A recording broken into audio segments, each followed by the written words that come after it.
I came up with the kernel of the idea of the thought and then wasn't really 100% sure until I called George and we kind of talked about it. And once we had a conversation and he felt really sure about it, that's really when I committed to it and we did it. I think my friends are so used to the fact that when I work on something, I'm on the job and it really isn't. I remember driving into my mom's driveway the first time she saw me and I got out of the car. And my mom just kind of went, "Oh, you did it." And I was like, "Yeah, I did it." And she's like, "So anyway, so I left the," and I remember just kind of thinking like, this is such a norm in my life. Like people just don't even pay attention to it anymore.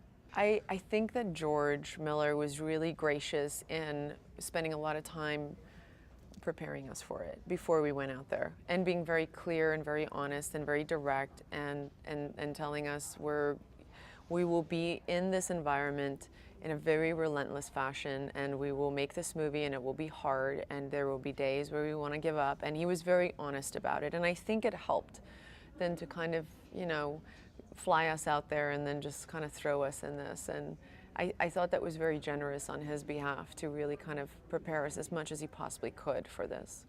Well, I think growing up in South Africa, it was pretty hard to ignore the fact that AIDS was really ravaging South Africans and still is. I mean, we represent 1% of the population and yet we're 17% of the AIDS population in the world. It's the hardest hit country in the world. And for all of its beauty and resources and resilience, it shouldn't be that way. And it's a completely preventable virus. It's a completely preventable disease. And it's sad that we have spent so much time in the immediate need business and so little time in the prevention business. And so the birth of my organization really came from that understanding that there were a whole generation of children growing up in South Africa who either lost one family member or two family members by the epidemic. And they were being raised kind of parentless and nobody was guiding them to the knowledge of prevention and the power within that.